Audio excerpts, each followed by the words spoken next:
다시 이르시되 내가 가리니 너희가 나를 찾다가 너희 죄 가운데서 죽겠고 내가 가는 곳에는 너희가 오지 못하리라. 유대인들이 이르되 그가 말하기를 내가 가는 곳에는 너희가 오지 못하리라 하니 그가 자기를 하려는가. 예수께서 이르시되 너희는 아래에서 났고 나는 위에서 났으며 너희는 이 세상에 속하였고 나는 이 세상에 속하지 아니하였느니라. 그러므로 내가 너희에게 말하기를 너희가 너희 죄 가운데서 죽으리라 하였노라.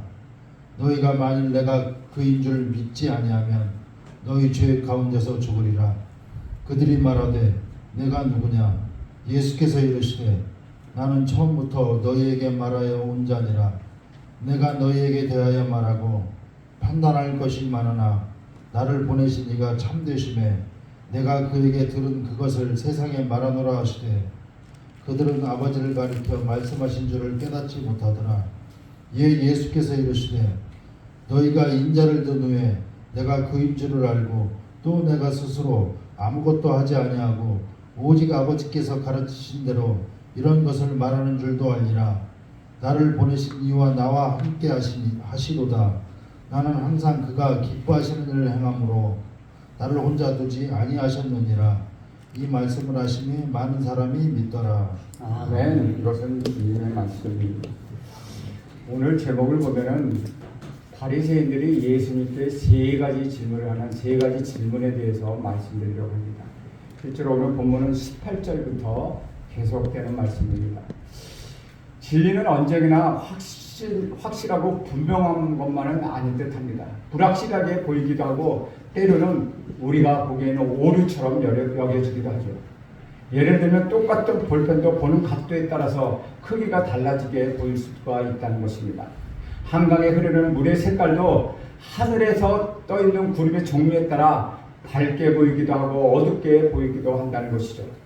한 사람을 두고 어느 위치에서 보느냐에 따라 즉 앞모습과 뒷모습, 옆모습으로 나누어 볼 수 있다는 것입니다. 예수님에 대한 생각도 마찬가지라는 것이죠. 사람들이 어떻게 생각하느냐에 따라서 예수님을 달리 해석하고 또 하나는 오해하는 것을 지금까지 우리는 말씀을 통하여 지켜보았습니다. 유대 바리새인들은 편견에 가득 찬 시선으로 항상 우리 예수님을 바라보았습니다.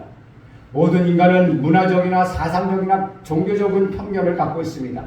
인간은 그 편견에 따라 자신이 생각한 것은 다 옳다고 주장합니다. 종교적인 편견이 아주 심했던 그 사람들이 바리새인들이었습니다. 예수님께서는 나는 세상의 빛이니 나를 따르는 자는 어둠에 다니지 아니하고 생명의 빛을 얻으리라 라고 말씀하셨습니다.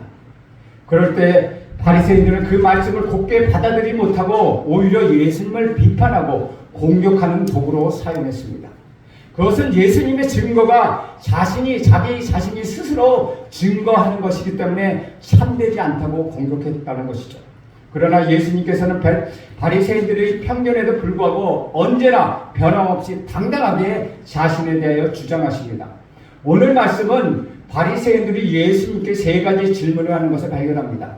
첫 번째 질문은 19절에 나와 있습니다. 19절에 보면 이에 그들이 묻되 내 아버지가 어디 있느냐? 예수께서 대답하시되 너희는 나를 알지 못하고 내 아버지도 알지 못하는도다. 나를 알았더라면 내 아버지를 알았으리라.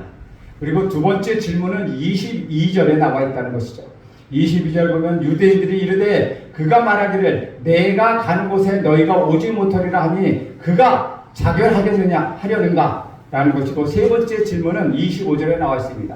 그들이 말하되 내가 누구냐? 예수께서 이르시되 나는 처음부터 너희에게 말하여 온 자라. 위와 같은 질문은 공격적이기보다는 부정적이고 아주 냉소적인 질문입니다. 우리들은 이 질문은 우리들에게 예수님에 대해 좀 더 분명히 알 수 있는 기회를 제공해 주고 있다는 것이죠. 먼저 첫 번째 질문에 대해서 살펴보려고 합니다. 첫 번째 질문은 18절에서 비롯됩니다. 바리새인들이 내 증거가 참되지 않다라고 반박하자 우리 예수님 나를 보내신 아버지가 나를 위하여 증거하신다 라고 말씀하십니다. 바리새인들이 그렇다면 내 아버지가 어디 있느냐 라고 공격적으로 질문하시죠. 사실 우리는 어떤 영적인 일을 할 때 말로 설명할 수 없어서 하나님께서 다 하셔 라고 말하는 경우가 있습니다. 모든 사람이 뻔히 알고 있는 사실을 누군가 부인하고 그것에 증거를 대라고 다그칠 때 우리는 하나님께서 다 아셔 라는 말을 합니다. 그러면 상대편에서 다 아시는 하나님은 누구냐? 하나님이 어디 있느냐? 보여달라고 요구하기도 합니다. 바리새인들도 역시 예수님에게 내 아버지가 누구이며 내 아버지가 어디 있느냐? 라고 질문합니다. 이 질문에 대해 예수님은 아주 간단하고 직설적으로 대답하십니다. 나를 알았다면 내 아버지를 알았을 것이다. 지금 너희가 나를 의심하고 비판하기 때문에 너희 눈에는 나의 아버지가 보이지 않는다 라고 말씀하십니다. 하나님은 영이시며 어느 누구도 함부로 보거나 듣거나 만질 수 없는 분이십니다.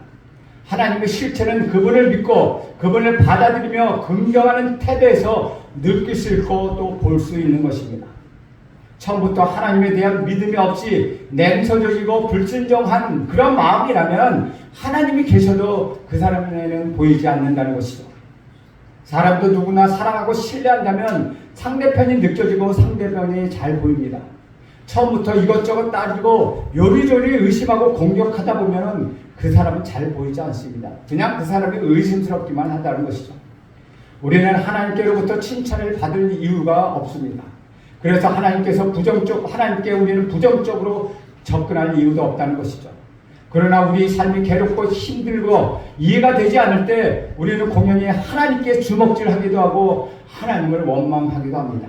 하지만 우리가 구도자의 자세와 어린아이와 같은 신념과 진실한 마음을 갖고 하나님을 알아보려고 노력한다면 놀랍게도 우리는 그 하나님을 경험할 수 있게 된다는 것이죠. 들에 핀 한 송이의 꽃이나 공중에 나는 한 마리의 새를 볼 때 하나님을 믿고 창조하심을 인정하는 사람의 시각과 하나님을 믿지 않고 진화론적인 믿음을 가진 사람의 시각은 전혀 다르다는 것입니다.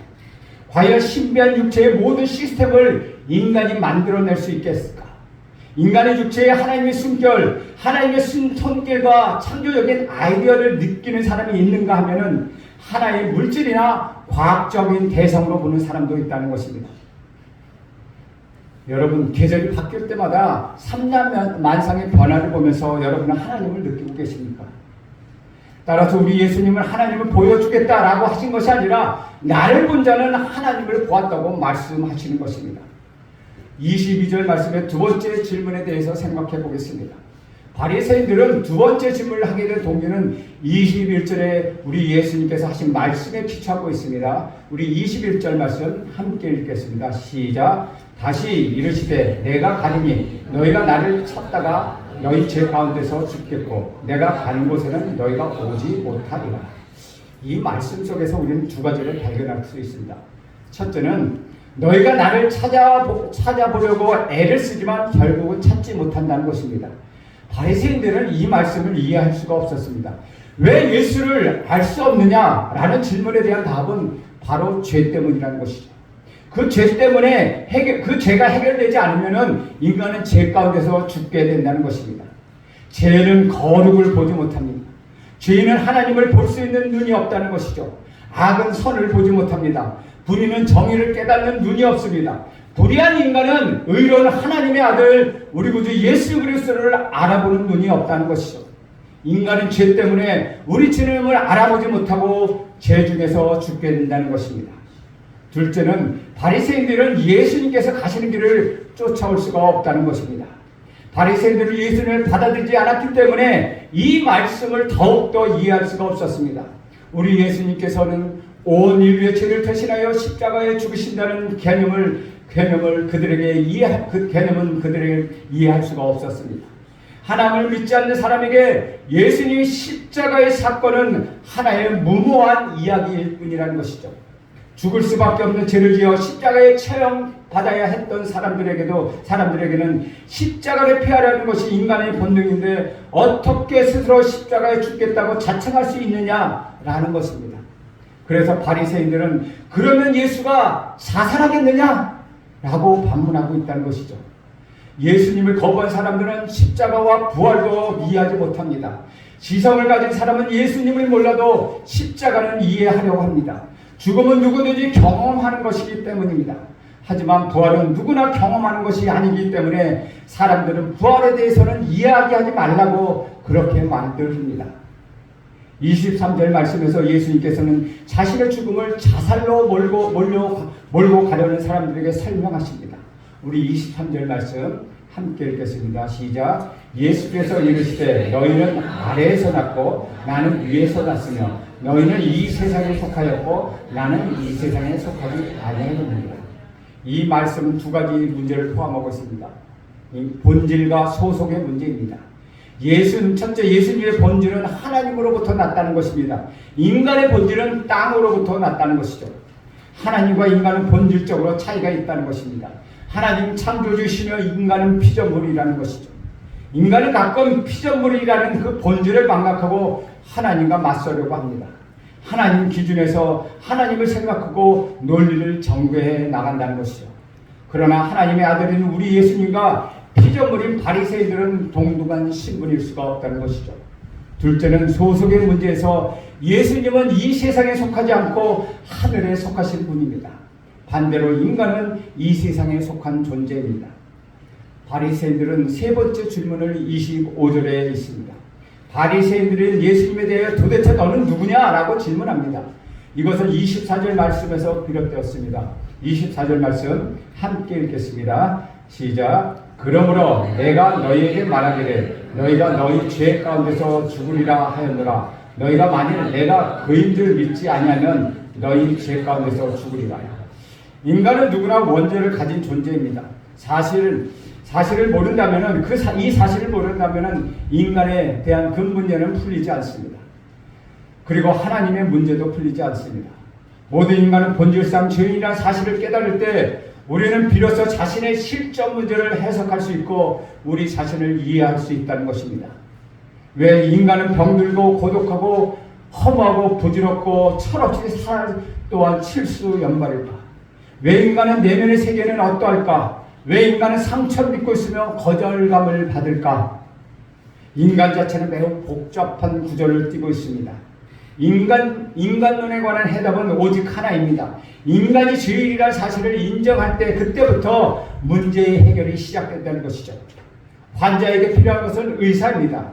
건강한 사람에게 의사가 필요 없습니다.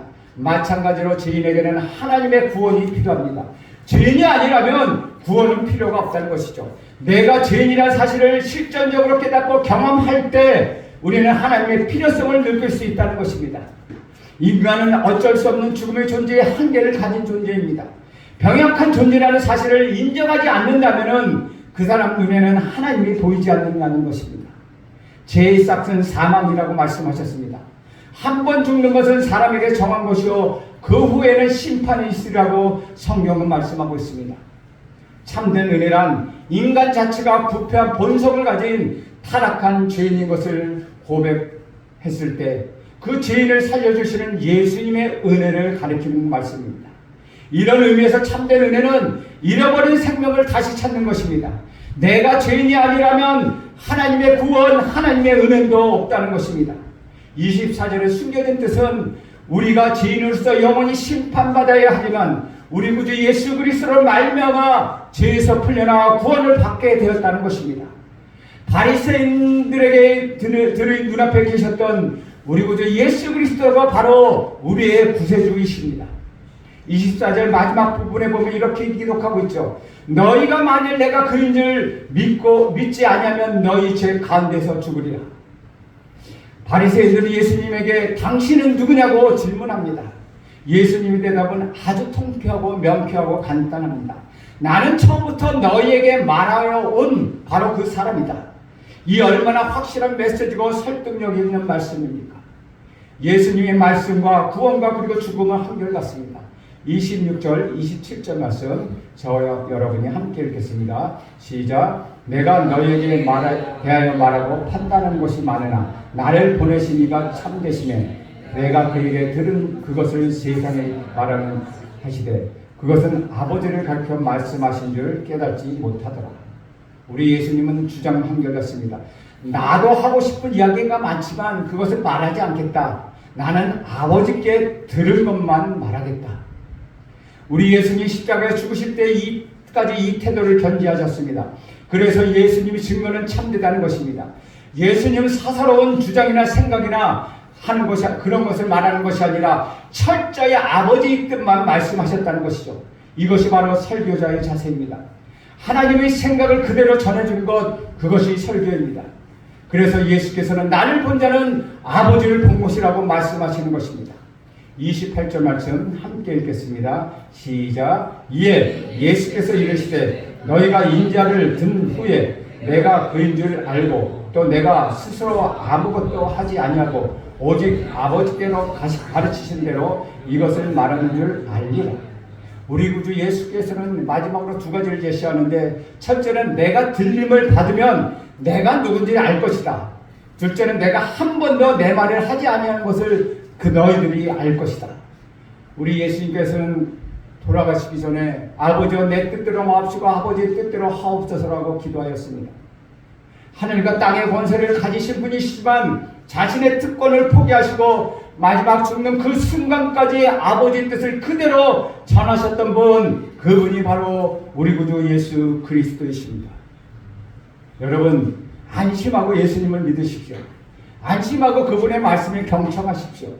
인류 역사상 존재했던 악한 사람들, 독한 사람들, 상처받은 사람들, 슬픔에 빠졌던 사람들이 예수님의 말씀을 듣고 위로와 회복을 얻은 까닭은 그분께서는 하나님의 뜻만을 말씀하셨기 때문입니다.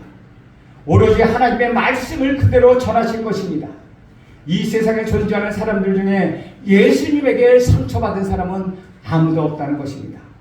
29절 말씀 함께 읽겠습니다. 시작. 나를 보내신 이가 나와 함께 하시도다. 나는 항상 그가 기뻐하시는 일에 행함으로 나를 혼자 두지 아니하셨느니라. 이 말씀에 대하여 하나님에 대한 예수님의 믿음을 볼 수 있습니다. 예수님께서는 하나님은 항상 나와 함께 계신다. 결코 나를 혼자 내버려 두시지 않으신다 라고 말씀하시고 계신 것입니다. 오늘 끼니마저 제대로 잊지 못할 정도로 경제적으로 어려움을 겪고 있는 그런 분이 있다면 이 말씀을 드리고 싶습니다.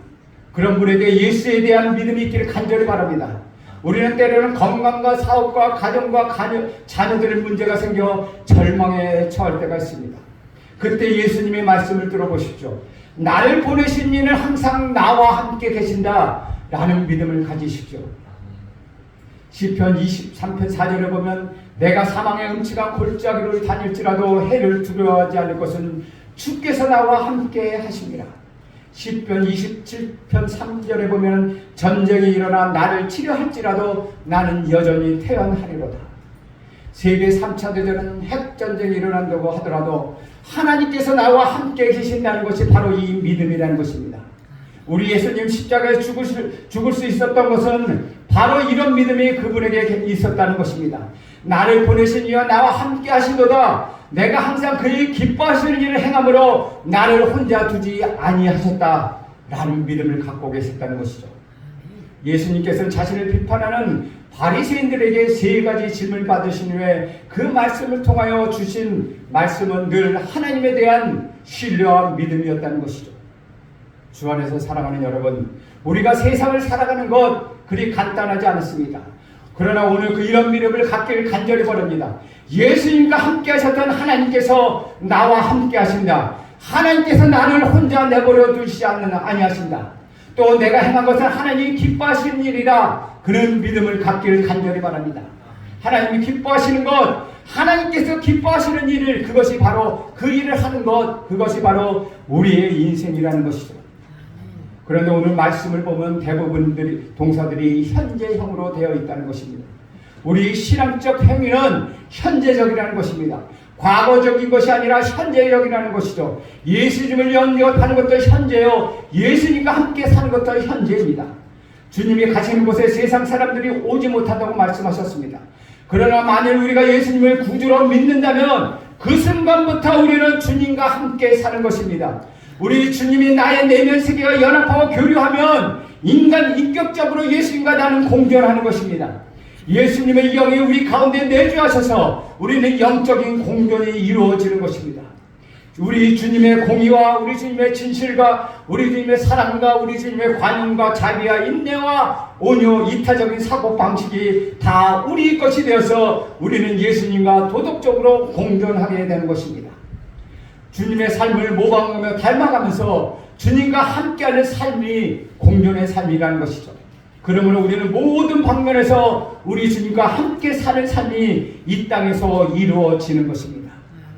30절 말씀 함께 읽겠습니다. 시작. 이 말씀을 하심에 많은 사람이 믿더라. 이 말씀에 예수님을 따르던 사람들이 예수를 믿는 신자가 되었다는 것입니다. 예수를 믿기 시작했다는 것입니다. 그저 예수님이 어떤 분인가, 예수님이 무엇을 하시는 그 일이 기적일이 아주 신기해서 그냥 추정하며 따랐던 사람들이 이제는 신자, 여러분과 같은 성도로서 변화되기 시작했다는 것입니다. 그 중에 바리새인도 있을지도 모릅니다. 그러나 이는 한편으로 대부분 바리새인들의 예수님을 향한 불타는 분노에 한편으로는 기름을 붓는 역할을 했다는 것입니다. 이 짧은 구절은 예수님이 지상의 바리새인들에게 문제를 제시하십니다. 동시에 그것은 예수님이나 그 다른 사람에게는 특별한 소식을 전하는 것은 아니라는 것입니다.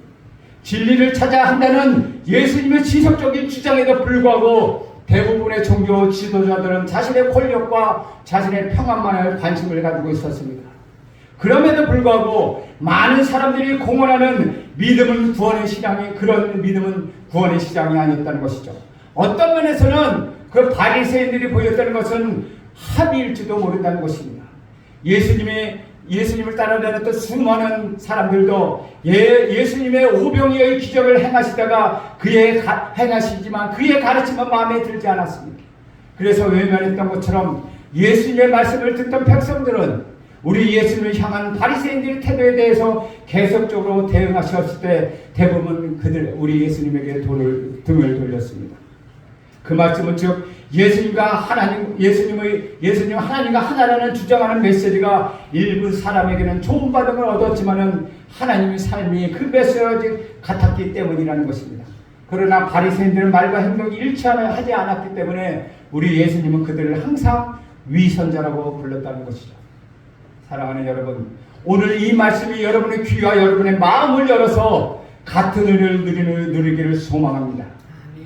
예수님을 믿지 않는 죄 때문에 어둠 가운데 죽을 수밖에 없었지만은 스스로의 죽음의 길을 걸어가시고 자신이 높이 들리셔서 생명을 주신 예수님, 그 예수님을 믿을 때 그분의 생명이 여러분의 생명이 될 것입니다. 그리고 하나님과 연합하여 참여하며 여러분을 혼자 두시지 않는 그 영원한 사랑에 여러분은 포섭될 것입니다. 여러분 어디서 왔고 어디로 가고 있습니까? 인류 역사상에 아무도 답하지 못하는 이 질문에 대하여 우리 예수님은 지금 답하고 계십니다. 빛이신 예수님을 따라 걸어가십시오. 사실 여러분이 어디로 가는지 그것은 그리 중요하지 않습니다. 여러분이 홀로 버려두지 않는 그 사랑에 참여하십시오. 이것이 바로 하나님을 기쁘게 하는 일을 행하는 일입니다. 여러분이 머리를 굴려가며 어떻게 하는 편이 나에게 조금이라도 이익이 될까를 스스로 판단하는 그런 사람이 되지 마십시오. 내 발을 비추는 등불이 희미하게 보일지라도 내 생각을 내려놓고 하나님이 주시는 그 말씀에 순종하는 어린아이와 같이 되기를 저는 간절히 소원합니다. 그리하면 비로소 여러분이 가야 할 길이 보일 것입니다.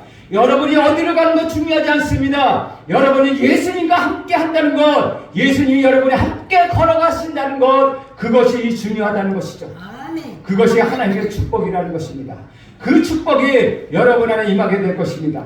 여러분은 그 은혜 안에 살게 될 것입니다. 하나님은 여러분을 혼자 내버려 두지 않습니다. 여러분 그런 믿음을 가지시고 오늘도 승리하는 여러분 되시기를 간절히 바랍니다. 기도하겠습니다. 하나님 아버지, 오늘 예수님의 말씀을 들려주셔서 감사합니다. 우리에게 예수님을 보여주시옵소서. 예수님을 알게 하옵소서. 예수님을 깨닫게 하옵소서. 예수님의 비전과 믿음을 우리에게 주옵소서. 예수님의 이름으로 기도하옵나이다. 아멘.